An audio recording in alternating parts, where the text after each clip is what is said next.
rest still stands. Let us be careful that none of you be found to have fallen short of it. For we also have had the good news proclaimed to us just as they did. But the message they heard was of no value to them, because they did not share the faith of those who obey. Enter in the rest of God, the rest of God. Holy rest, holy Shabbat, Shabbat.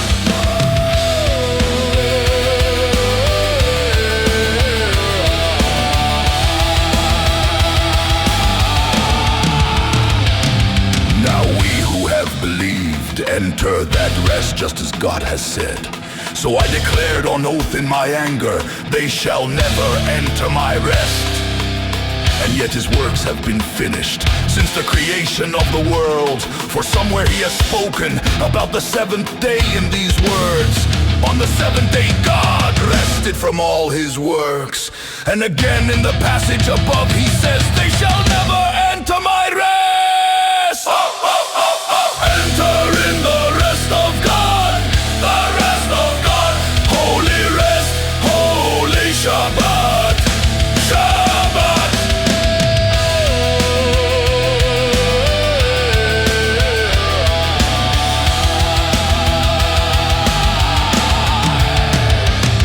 Therefore, since it still remains for some to enter that rest, and since those who formerly had the good news proclaimed to them did not go in because of their disobedience, God again set a certain day, calling it today. This he did when a long time later he spoke through David, as in the passage already quoted. Today, if you hear his voice, do not harden your hearts.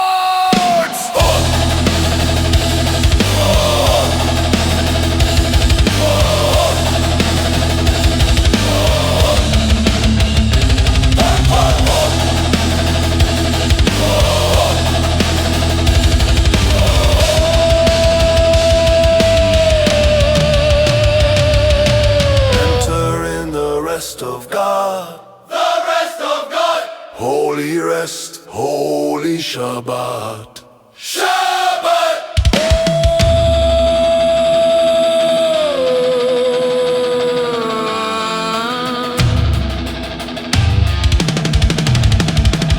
For if Joshua had given them rest, God would not have spoken later about another day. There remains then a Sabbath rest for the people of God.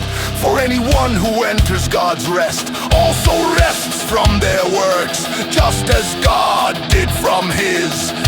Let us therefore make every effort to enter that rest, so that no one will perish by following their example.